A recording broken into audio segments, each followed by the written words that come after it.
Olá pessoal, tudo bem? Espero aí que todos estejam firmes e fortes. Espero que nos vejamos logo. Isso é só passageiro e em breve vamos estar juntos novamente, amém?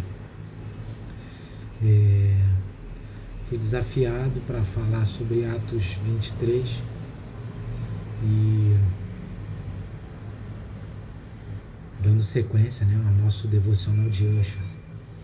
E como está sendo poderoso, como está sendo gratificante estar fazendo esse devocional junto com vocês. E podemos ver como o Espírito Santo vem agindo na vida dos apóstolos, né?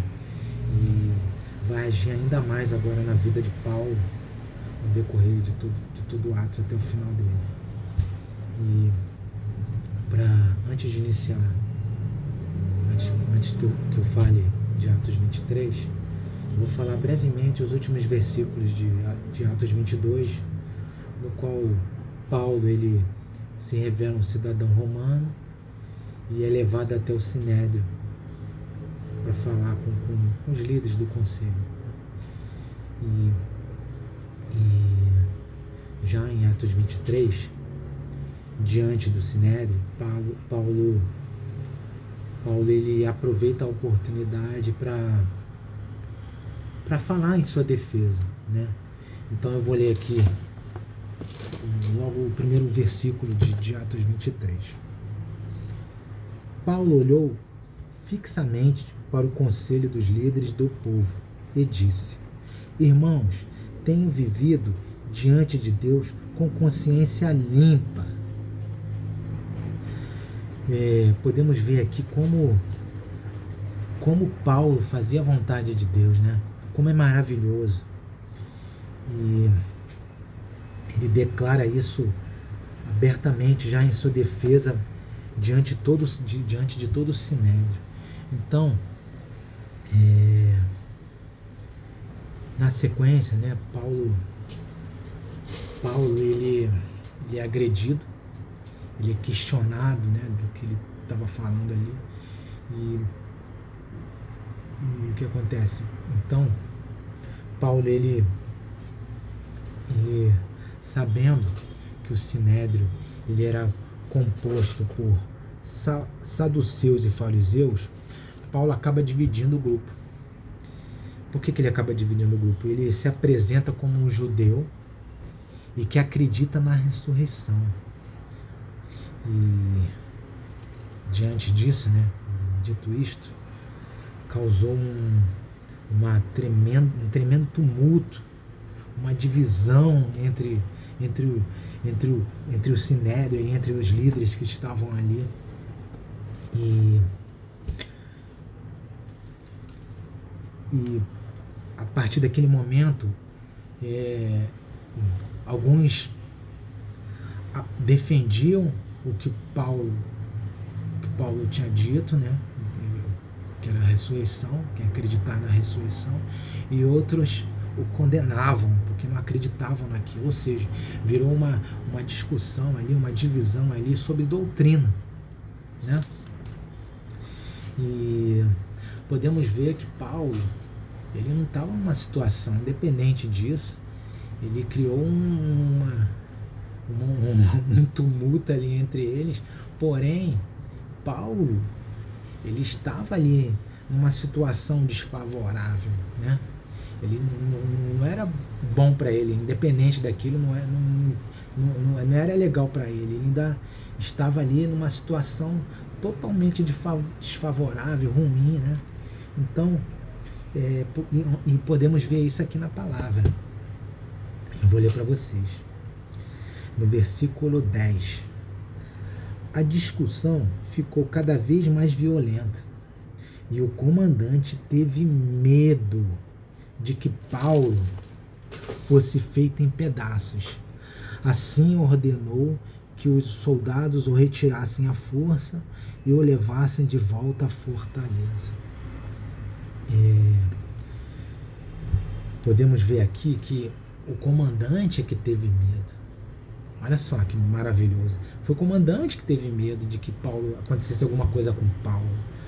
Mas Paulo não. Paulo, na verdade, ele estava ali na confiança plena de Deus.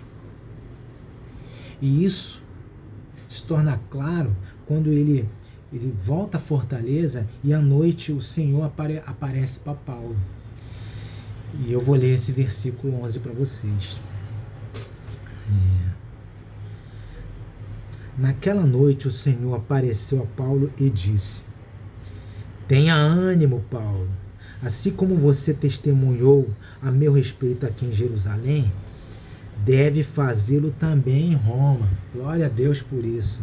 Olha só como é confortador, como é poderoso, né? Está diante ali do próprio Cristo. Olha só que maravilhoso. O próprio Senhor Jesus Cristo estava ali para confortá-lo, para encorajá-lo, né? E se é maravilhoso Jesus ali ao seu lado, né? Em outra versão diz que ele estava ao lado de Paulo, né? Apareceu ao lado de Paulo. Imagina ouvir a voz do Senhor, amém? Como é maravilhoso isso. E dentro desse versículo que Jesus, o Senhor, fala com Paulo, ele me trouxe dois pontos rápidos que me vão para compartilhar com vocês. O primeiro é o seguinte: o Senhor encorajou Paulo, assim como ele nos encoraja. Não é verdade isso? Entendeu? Aqui está dizendo aqui: tenha ânimo, Paulo. Tenha ânimo, Ushas, né? Se mantenham na fé, coragem, não é? Quando estamos juntos do nosso Senhor, Ele nos encoraja sempre na palavra. Está ali, é só ver. Amém? E o segundo ponto o Senhor deu uma missão a Paulo para avançar, assim como Ele nos desafia a avançar. Não é maravilhoso isso também? Assim, ele encoraja Paulo, em seguida ele dá uma missão, ou seja, ele testemunhar a respeito de Cristo em Roma. Ele já tinha testemunhado em Jerusalém, ele estava ali, mas ele deu uma direção para Paulo: vá testemunhar a meu respeito em Roma. Maravilhoso, não? E assim é conosco. Estamos aqui, não podemos ficar acomodados, devemos propagar o Evangelho, continuar propagando o Evangelho. Amém? E dando sequência, né, aos demais versículos, Paulo, a firmeza de Paulo acabou despertando um ódio mortal contra Paulo. Os judeus acabaram, como diz aqui, ele criando um voto. Eles criaram um voto para matar Pedro. Olha só que era um ódio, uma coisa perversa aqui. Eles criaram um ódio tão grande que eles criaram um plano, uma ação maquiavélica ali para matar Paulo. Mas só que como Deus estava com Paulo, né? Foi revelado aquilo para o comandante, aquela estratégia ali, aquele plano para matar Paulo foi revelado para o comandante romano, que acabou protegendo Paulo para que não acontecesse nada com ele. Então, as autoridades ali estavam no impasse. Qual era o impasse? O impasse era o que fazer com Paulo, né? Paulo, primeiro que não tinha acusação nenhuma formal contra Paulo. E, além do mais, ele era um cidadão romano e ele tinha que ser julgado com todas as garantias de um cidadão romano, né? E Enquanto isso, no final, enquanto os romanos tomavam uma decisão, Paulo ficou detido ali no palácio de Herodes, né, e aí dar sequência no próximo capítulo, que é o próximo capítulo, que é o 24. Então, para finalizar, pessoal, podemos ver que, para concluir, que várias pessoas ali queriam a morte de Paulo, né? Queriam a morte do apóstolo Paulo. Entretanto, existia ali uma mão invisível de Deus Todo-Poderoso, né? Uma mão que protegia Paulo ali, pois o propósito de Paulo ainda não estava no fim. Deus ainda tinha um propósito ainda maior para Paulo, que era testemunhar em Roma. Amém? E assim como Deus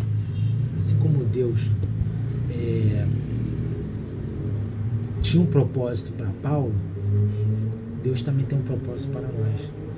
E esse propósito é divulgar o evangelho, né? É divulgar, manter-se, propagar esse evangelho ainda mais.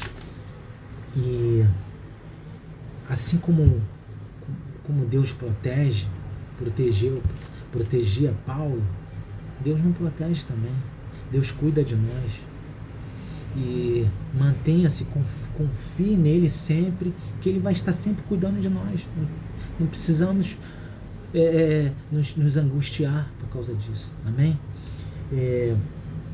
No próximo capítulo eu desafio a nossa líder e maravilhosa Biazinha. Amém? Muito obrigado aí. Abraços.